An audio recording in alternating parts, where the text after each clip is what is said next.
So, Heather, this week started off. I guess it was maybe last week when she came to New York. Maybe it was a week or two ago. But Greta Thunberg, she is a 16-year-old girl from Sweden. She took a ship across the Atlantic to come to make the point to the UN that our leadership in the world leadership is failing. It's failing the next generation. It's failing generations to come. And she was an amazingly eloquent and a passionate speaker. And I think it's possible to overestimate what the power of one person has to implicate the fight against climate change.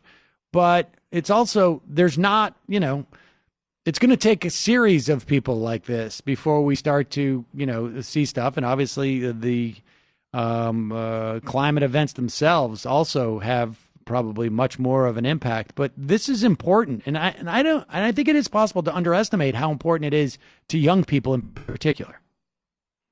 Oh, absolutely. I mean, we were talking in the last segment about how, Sanders has been working on this sort of, labor, democratic, socialist kind of movement. Well, this other that led, it's sort of led by her. I mean, she's one of the leaders, one of the main spokespeople for it, and she's extremely effective in the way that she conveys the urgency of this problem to people of her age. And God knows, you've got kids, you must sit there and go, oh my God, what are my children facing here? And there she was sort of saying this out loud. But that movement is global. I mean, they had this climate strike, just in the last week. It was kids all over the planet, skipped school, went out and got into the streets, helped along by some adults who actually care about, who actually love their children. You can see the deep sort of passionate commitment, not just from her, but from these kids who are, being awakened at a very young age to a crisis that they are going to be facing and taking it very seriously. It's funny because I was watching the footage and I was wondering, hey, okay, they're all getting off school, is this just, it was not just fun and games. I mean, you could tell these kids were serious. And this was in the marches all over the world, that this was they mean it, they get it, they understand it. The signs they were holding, the interviews that they gave, it was very moving to me. I mean, I'm leaving this world behind, and they're the ones who are going to inherit this, and it's terrifying to me as I'm watching what's happening with the climate and the unbelievable obtuseness of leaders everywhere who are not just ignoring it. In the case of Donald Trump, taking affirmative steps to make it worse.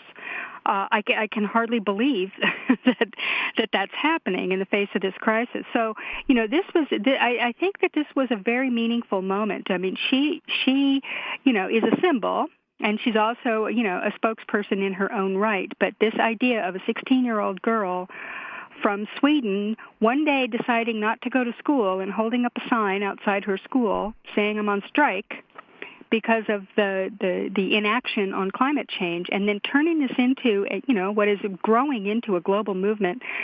Well, for one thing, it kind of gives me hope, because you can see that for all the talk of cynicism in politics and all of the idea that the youth doesn't really get it, or they're hooked into their phones, or whatever the other criticisms are.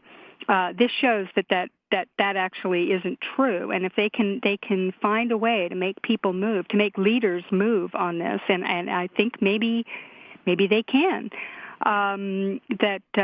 This could be one of those times in human history. This is an existential crisis. Humans may actually not live through this if they don't do something. I think that it is a very meaningful thing, and you sit here in the United States and watch this political system completely, just whiff on the idea of actually doing what needs to be done. You just got to hope that we can survive long enough for these kids to take over. Yeah, and we should say that the IPCC put out a report that does not look good for, particularly for the oceans. They report that climate change has already had staggering effects on oceans. It's killing coral reefs.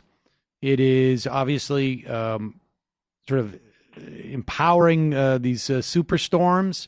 It is creating heat waves and record losses of sea ice.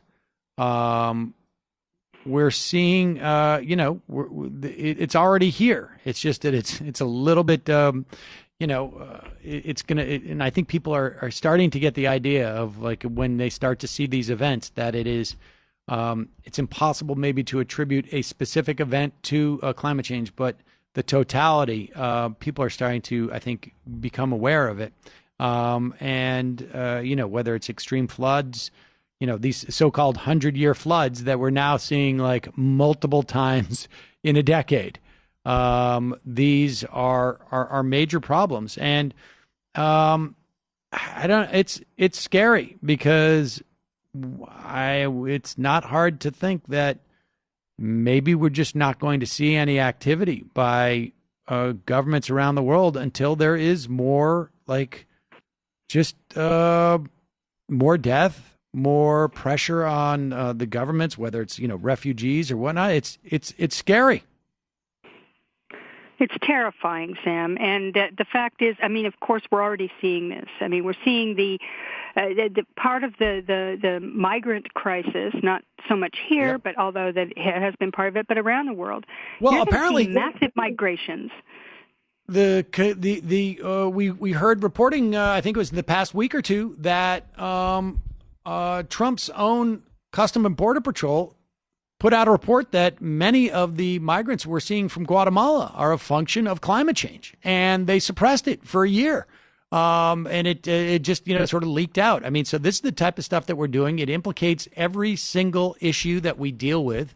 Climate change does, like you say, from migration or anything else. And hopefully we took a step in the right direction this week. Although, impeaching Donald Trump is going to help as much as anything, probably, at this point.